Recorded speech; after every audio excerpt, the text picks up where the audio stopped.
Ya, pemirsa, pemerintah akan meresmikan bank emas pertama di Indonesia pada 26 Februari 2025. Otoritas Jasa Keuangan pun telah menyiapkan peraturan OJK yang akan menjadi pedoman bagi lembaga jasa keuangan dalam menyelenggarakan kegiatan usaha belian. Pemerintah mengumumkan pembentukan bank emas yang akan beroperasi untuk pertama kalinya di Indonesia.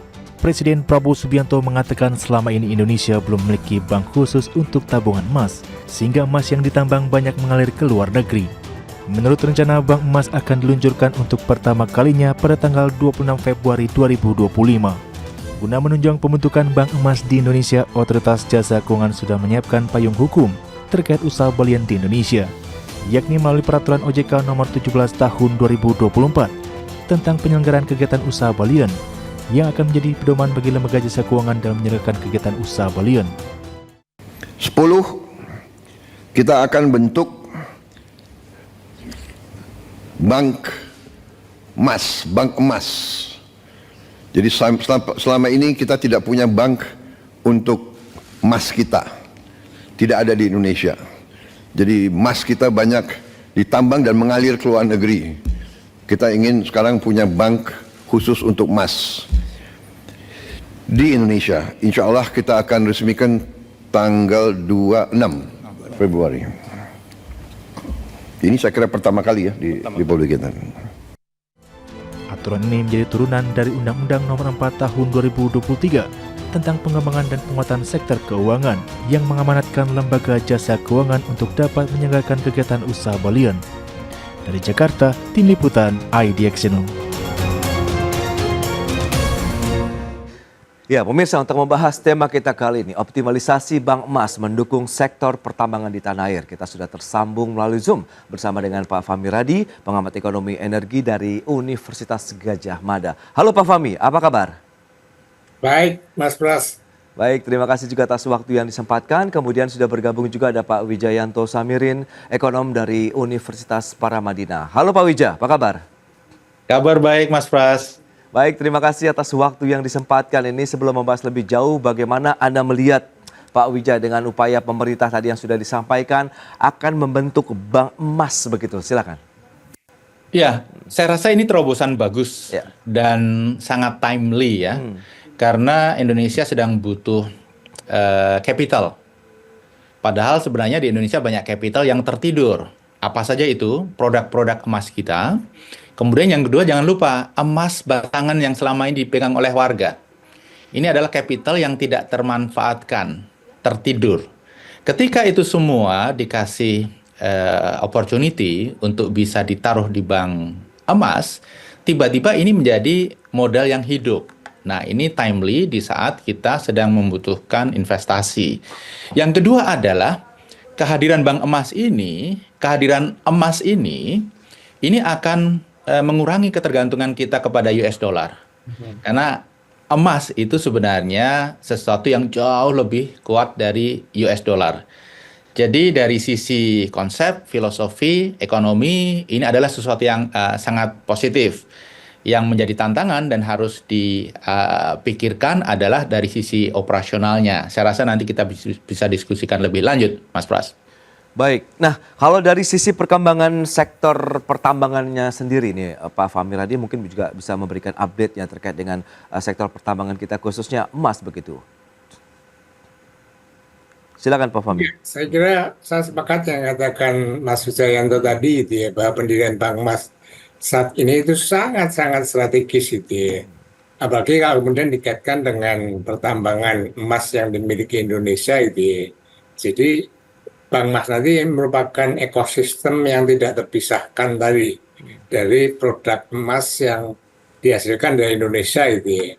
Karena cadangan emas kita yang terkandung dalamnya itu cukup besar itu ya. Sekitar 2.600 ton per tahun. Ini urutan ke-6 dunia. Tapi emas batangan kita itu baru 78,3 ton gitu ya. Artinya tadi indikasi bahwa lebih banyak diekspor itu benar gitu ya. Dan payahnya lagi yang diekspor itu bukan emas batangan tadi gitu ya, tapi lebih konsentrat gitu ya. Saya kira penghasil terbesar emas tadi itu adalah Freeport gitu ya. Freeport bahkan sejak dikenal sebagai gunung emas tadi, itu sudah puluhan tahun selalu ekspornya itu konsentrat tadi, sehingga nilai tambahnya itu tidak dinikmati oleh Indonesia, bahkan tagnya pajaknya itu juga kecil karena hanya dikenakan pada konsentrat gitu ya. Oke. Nah baru beberapa waktu ini gitu ya, setelah punya smelter, maka Freeport dipaksa gitu ya. Itu pun masih mau minta-minta untuk relaksasi ekspor konsentrat, dan saya mengatakan di beberapa kali media, jangan izinkan kali ini Freeport untuk ekspor konsentrat tadi. Hilirisasikan di Indonesia, dan nyatanya bisa juga gitu ya. Nah, kalau hasil tadi cukup besar, maka ini merupakan bagian ekosistem dari bank emas tadi.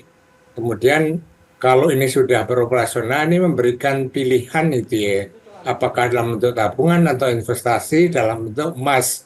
Dan saya kira harga emas ini yang relatif cenderung paling kuat itu ya, dibanding tadi katakan Mas Wijayanto tadi, dibanding dolar misalnya. Oke. Sangat fluktuatif tadi, sehingga ini sesungguhnya merupakan investasi yang menarik gitu ya bagi masyarakat.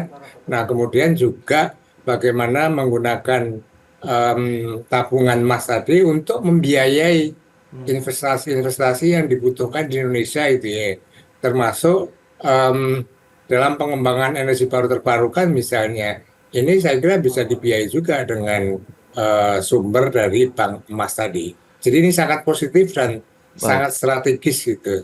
Baik, Pak Fahmi. Nah, ini menarik. Berarti sama-sama memang menyebutkan momentumnya sudah tepat begitu. Apakah juga saatnya juga pertambangan emas Indonesia saat ini difokuskan untuk hilirisasi, kemudian Anda melihat seperti apa nanti bank emas ini nanti akan beroperasi nih kalau Anda melihat, Pak Wija? Ya, saya rasa bank emas melanjutkan apa yang disampaikan oleh Mas Fahmi, ini membangun ekosistem industri emas begitu ya. Sehingga kalau kita akan melakukan hilirisasi, motivasinya jadi dua, tidak hanya untuk mendorong ekspor, tapi juga stabilitas makroekonomi. Ya. Jadi spirit untuk hilirisasi emas itu akan lebih kuat. Saya ingin menambahkan baru sekitar 50% emas itu smelternya di Indonesia. Dan sebenarnya kalau bisa 100% bagus, karena kita punya cadangan besar dan produksi emas ini simultan terus. Berbeda dengan minyak yang sebentar lagi berakhir, ini akan ada terus. Dan kalau kita mengekspor dalam bentuk konsentrat, selain kehilangan nilai tambah, kita juga dari aspek GCG seringkali pengawasannya sulit. Berapa kilogram emas sebenarnya yang ada dalam konsentrat itu. Tapi kalau yang kita produk adalah emas batangan, masalah GCG, pembayaran royalti, pajak, dan lain sebagainya itu lebih bisa diawasi. Dan sebenarnya begini Mas, ketika kita punya bank emas, taruhlah asetnya 200 triliun rupiah, itu sama saja kita punya cadangan devisa US dollar, nilainya sama, 200 triliun. Dan dengan mudah emas ini dikonversi dalam mata uang US dollar. Misalnya saya punya tabungan emas di bank emas Pegadaian atau BSI gitu ya, saya akan pegang sertifikat digital emas itu. Dengan mudah saya bisa dapat pinjaman dalam bentuk US dollar untuk import, untuk investasi saya atau untuk kebutuhan yang lain. Jadi saya rasa apa yang dilakukan ini sudah tepat. Kalau masalah operasional, negara manapun kalau bisa mengoperasikan komersial bank, pasti bisa mengoperasikan bank emas. Kenapa? Karena komersial bank itu ada risiko makroekonomi, fluktuasi inflasi, nilai tukar, dan lain sebagainya. Kemudian yang kedua, operational risk. Kalau bank emas, risikonya cuma satu, operational risk. Karena emas ini nilainya stabil. Bahkan justru emas itu yang stabil. US dollar, mata uang lain, komoditas lain, itu yang naik turun relatif terhadap emas. Jadi kalau kita bilang harga emas naik terus, sebenarnya harga emas itu tetap. Tapi mata uangnya yang melemah relatif terhadap US dollar. Jadi ini positif, Mas Pras. Tidak hanya dalam konteks industri emas, tetapi juga positif dalam konteks membangun makroekonomi yang lebih stabil, mengurangi ketergantungan terhadap US dollar. Jadi ini ada 3 hal yang positif nih yang berlangsung bersamaan. Bank emas itu satu hal. Oke. Yang kedua adalah dana hasil ekspor. Itu juga memperkuat makroekonomi kita. Yang ketiga, yang diinisiasi hasil kunjungan Pak Prabowo ke India kemarin, transaksi Indonesia India itu akan menggunakan mata uang lokal. Jadi 3 hal ini kalau dijalankan terus-menerus, maka makroekonomi kita, rupiah kita akan stabil. Baik, nah tadi juga Pak Fahmi menyebutkan begitu bahwa ini bisa menjadi bahan investasi juga nih ataupun instrumen investasi bagi masyarakat. Nah ini nanti mekanismenya akan seperti apa nih kira-kira nih Pak Wija, dan bagaimana juga dengan sosialisasi edukasi masyarakat begitu, tingkat pemahamannya apakah juga masih perlu bisa kita tingkatkan lebih jauh lagi? Ya, investasi kalau kita lihat nilai emas, kita lihat time frame 200-300 tahun ke belakang, Ya. nilai emas, kita pegang emas 200-300 tahun yang lalu, dibandingkan dengan pegang aset yang lain, itu nilainya sekarang emas lebih tinggi. Oke. Karena emas stabil naiknya, yang lain naik turun. Artinya, bagi masyarakat yang time horizon investasinya jangka panjang, pegang emas, ditaruh di bank emas, itu pilihan tepat. Dan kalau dia butuh liquidity, kan yang dia pegang adalah sertifikat digital. Dan ini sangat liquid, sama liquidnya dengan rupiah, bahkan lebih stabil. Nah, edukasi kepada masyarakat itu untuk meminimalisir operational risk. Operational risk yang saya rasa harus diantisipasi oleh otoritas keuangan kita adalah potensi beredarnya sertifikat digital palsu. Nah, ini yang harus diantisipasi. Kalau di ekonomi konvensional kan obligasi palsu, mata uang palsu, ini juga terjadi sih. Bitcoin palsu ini juga terjadi. Kalau di bank emas yang harus diantisipasi itu. Saya rasa dari sisi teknologi tidak terlalu rumit karena di sektor yang lain hal yang sama sudah dijalankan. Baik Pak Wija. Nah Pak Fahmi, salah satu fungsi utama yang diharapkan OJK terhadap bank emas ini adalah menjembatani keseimbangan antara pasokan, permintaan emas di Indonesia. Nah bagaimana nanti bank emas ini bisa memaksimalkan fungsi tadi nih Pak Fahmi? Iya, tadi saya katakan kalau dari segi pasokan gitu ya, cadangan emas kita itu masih sangat besar sekali gitu ya. Artinya tidak perlu ada kekhawatiran bahwa akan kekurangan pasokan emas tadi. Hanya selama ini lebih banyak diekspor. Nah, dengan adanya bank emas tadi, itu barangkali bisa lebih diberdayakan tadi gitu ya. Apakah itu nanti untuk kepentingan investasi, sehingga ini menambah nilai tambah yang cukup besar, membuka lapangan pekerjaan gitu ya. Dan ini memberikan alternatif gitu ya, pilihan bagi masyarakat, bagi pengusaha untuk menggunakan emas tadi sebagai instrumen untuk melakukan investasi tadi. Tadi Mas Wijayanto mengatakan bahwa nilai emas ini paling stabil di dunia tadi, sehingga sesungguhnya ini merupakan investasi yang amat menarik gitu ya. Dan juga ini kalau di Indonesia gitu ya, kan yang sudah ada itu kan BSI dan BRI gitu ya, meskipun itu belum tarik, itu sudah ada. Nah, saya kira salah satu prinsip yang dilakukan dalam meminjam emas itu, ini mendekati syariah gitu ya. Jadi saya ingat saya itu pedagang Pak Wi. Jadi kalau pinjam uang itu bukan di bank, pinjam ada temannya dalam bentuk emas, misalnya pinjam 5 kilo. Nanti tahun depan dikembalikan 5 kilo tanpa ada bunga dan lain sebagainya. Itu yang saya maksudkan sesuai dengan syariah tadi. Dan saya kira ini akan menarik gitu ya bagi masyarakat Indonesia yang mayoritas Islam. Nah, tinggal tadi bagaimana mengedukasi public communication-nya tentang manfaat dari emas tadi yang lebih kompetitif gitu ya dibanding investasi di dolar misalnya. Ini kalau ini bisa dilakukan gitu ya, saya yakin gitu ya, ini dari segi pasokan kita punya potensi besar, dari segi konsumen kita juga potensi besar, dan berikan pilihan bagi investor tadi untuk menggunakan sumber dana yang barangkali akan lebih fleksibel tadi gitu ya. Kan cukup dengan menggunakan sertifikat dan tadi bisa digunakan untuk membiayai investasi tadi.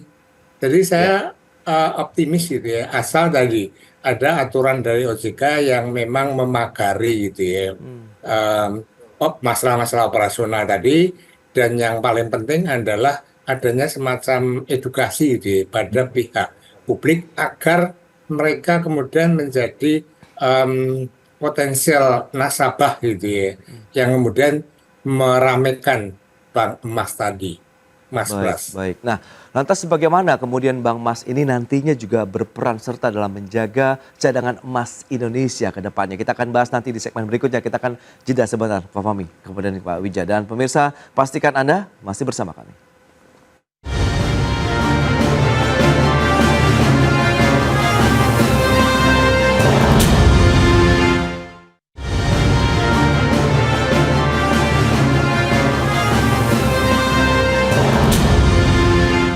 Ya, terima kasih Anda masih bergabung bersama kami dalam Market Review, pemirsa. Dan berikut ini kami sampaikan data untuk Anda terkait dengan negara-negara dengan cadangan emas terbesar.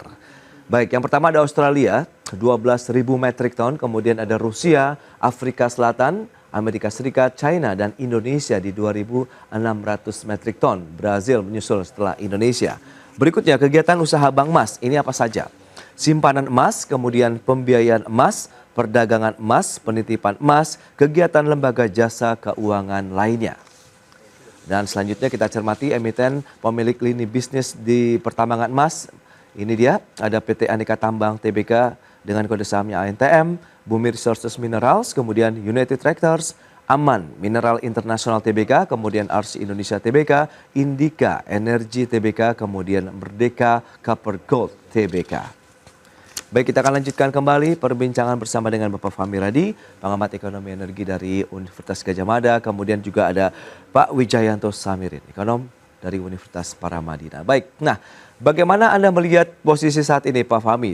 Nanti kalau kita lihat Bank Emas ini dalam kontribusinya menjaga cadangan emas Indonesia ke depan. Ya, tadi saya sampaikan bahwa sebenarnya sudah ada 2 bank emas bagian dari BSI tadi gitu ya. Oke. Tapi itu bukan secara spesifik atau pegadaian yang sudah diambil oleh BRI gitu ya. Tapi lagi-lagi itu salah satu bagian dari produknya BSI dan BRI tadi gitu ya. Nah, kalau nanti 26 itu diresmikan bank yang khusus emas gitu ya. Ini saya kira ini akan lebih fleksibel, kemudian juga lebih menarik gitu ya bagi investor dan juga bagi para penabung tadi.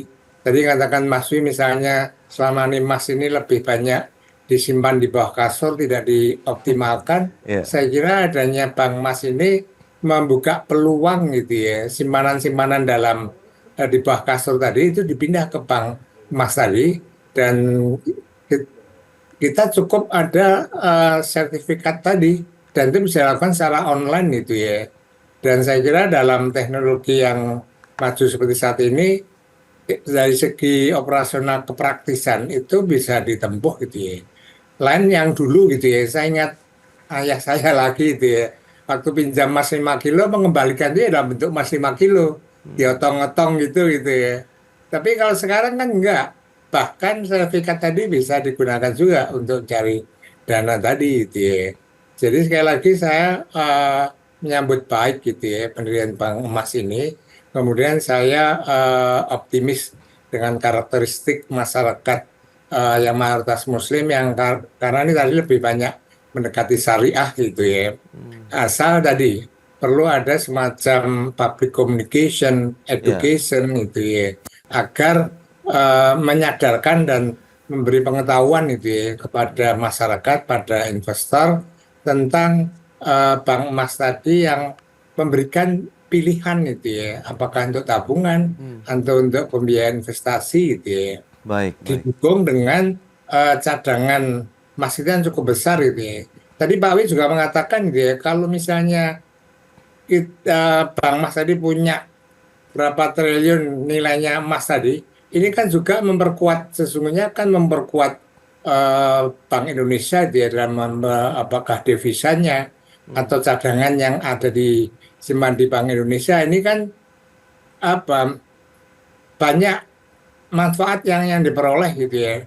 artinya ini mendukung juga stabilitas ekonomi makro gitu ya, Oke. dan tidak begitu terpengaruh oleh kondisi perekonomian dunia lainnya misalnya. Kalau kita Baik. mempunyai cadangan yang cukup besar tadi, jadi Oke. ini akan memberikan dampak positif berbagai hal gitu ya, Hmm. dengan diresmikan Bank Mas tadi gitu ya. Baik. Asal itu tadi OJK harus benar-benar jeli gitu ya. Hmm. Bagaimana mengatur operasional tadi, mengatur segi-segi tadi gitu ya, sehingga em, Bank Mas tadi hanya memang benar-benar dipercaya oleh masyarakat, baik untuk menabung maupun investor, dan tidak ada lagi dana-dana yang di Ya. bawah kasur atau emas yang di bawah kasur gitu ya. Baik, baik. Atau juga tidak perlu lagi misalnya emas digunakan sebanyak mungkin untuk perhiasan kan. Oke. Kan lebih baik ya pakai Baik. perhiasan, atau perhiasannya Ya. pakai imitasi emasnya dimasukkan di bank emas, itu kan bisa Ya, ya. juga. Baik, Pak Itu Fahmi. Mas Bras. Ya, ini menarik. Nah, lantas bagaimana Pak Wija? Anda melihat dari sisi kesiapan ekosistem industri jasa keuangan sendiri di dalam negeri ini dalam pembentukan ekosistem bank emas nantinya? Ya, menambahkan sedikit sebelum ke sana ke Ya. yang devisa tadi ya. Kalau ekonomi konvensional kan ketika perusahaan di Indonesia surplus ekspor, dia menerima banyak devisa, ini kan otomatis masuk ke BI. Ya. Ini memperkuat cadangan devisa dalam bentuk US dollar misalnya. Atau ketika kita berhutang dan yang membeli surat utang itu asing dalam denominasi US dollar, ini memperkuat cadangan devisa. Nah, mekanismenya seperti apa sih kalau kita berbicara bank emas? Di Inggris ada bank emas, bullion bank itu sudah banyak dan mereka ada asosiasi. Nah, Bank of England, BI-nya Inggris ketika dia butuh dia bisa pinjam emas Oke. untuk memperkuat pound sterling gitu ya. Dari mana? Dari asosiasi bullion bank itu yang mereka sebut LBMA. Nah, di Indonesia BI punya cadangan emas 78 ton. Kalau nanti bank ini punya cadangan emas misalnya 100 atau 200 ton, ketika dibutuhkan dengan mudah BI pinjam dari bank ini. Kalau tanpa kehadiran bank ini, BI harus pinjam dari masyarakat, mekanismenya tidak memungkinkan. Nah, kembali ke pertanyaan Mas Pras tadi, lalu bagaimana untuk menyiapkan ke depannya? Memang dari sisi teknologi, dari sisi regulasi, institusional, kita perlu persiapkan secara matang. Jangan sampai ada masalah sehingga reputasi sektor yang sangat potensial ini bermasalah, mengembalikan reputasi itu sulit. Sehingga pengembangannya harus hati-hati. Kalau menurut saya, kita mulai dengan dua ini aja dulu, Pegadaian dan BSI. Oke. Kemudian pada saat yang bersamaan, OJK mulai mempersiapkan. Saya dengar ada rencana mau membuat Dewan Emas Nasional. Silakan, bagus. Kemudian yang kedua, penguatan teknologi untuk mengantisipasi adanya fraud di aspek cyber security misalnya. Itu harus dilakukan. Yang ketiga, yang tidak kalah penting adalah ke depan harus menyiapkan clearing house. Ya. Karena transaksi antar bank ini kan pasti juga terjadi gitu ya. Oke. Nah, supaya semuanya mature, perlu waktu, maka usulan saya kepada otoritas keuangan kita, jalan dengan dua ini. Persiapkan institusi, persiapkan regulasi, Oke. persiapkan edukasi. Kemudian setelah itu baru nambah bank-bank swasta, begitu. Baik. Mas Pras. Terakhir, bank emas ini apakah bisa menjadi instrumen untuk juga ikut mengendalikan fluktuasi harga emas di Indonesia? Sebenarnya begini, harga emas itu stabil. Oke. Harga yang lain itu naik turun terhadap emas. Jadi bukan emasnya yang fluktuatif terhadap rupiah, bukan emasnya yang fluktuatif terhadap US dollar, tetapi US dollar dan rupiahnya yang fluktuatif terhadap emas. Oke. Jadi begitu. Nah, memang dengan kehadiran bank emas ini, dengan adanya cadangan emas yang bisa dideploy sewaktu-waktu dibutuhkan, Ya. rupiah akan makin stabil. Bukan tidak mungkin nanti emas yang ada di bank emas ini akan dikonsider oleh investor, oleh pihak lain sebagai devisa kita juga. Walaupun bukan devisa formal yang dikontrol oleh BI, tapi ini Oke. juga satu yang sangat potensial menjadi devisa yang bisa untuk dimanfaatkan memperkuat rupiah. Jadi itu dia, yang penting adalah bagaimana penguatan ekosistemnya, kemudian payung hukumnya, dan bagaimana persiapan dari OJK juga untuk memberikan arahan-arahan yang jelas. Yang paling utama tadi memang adalah edukasi lagi ya, peningkatan literasi masyarakat begitu terkait dengan kehadiran bank emas ini, kemudian manfaat luas yang nanti bisa mereka rasakan. Kita nantikan nanti pada saat launching begitu ya, di pekan depan begitu. Baik, Pak Wijayanto, terima kasih banyak nih atas waktu, analisis, dan sharing yang sudah diberikan. Pak Fahmi, terima kasih juga atas update yang sudah disampaikan kepada pemirsa pada hari ini. Selamat melanjutkan aktivitas Anda kembali, sampai berjumpa kembali. Salam sehat. Ya, pemirsa, 1 jam sudah saya menemani Anda dalam Market Review, dan perbaharui terus informasi Anda hanya di IDX Channel, your trustworthy and comprehensive investment reference. Karena urusan masa depan harus terdepan. Aku investor saham. Saya Prasetyo Wibowo beserta seluruh kerabat kerja yang bertugas pamit undur diri. Terima kasih, sampai jumpa.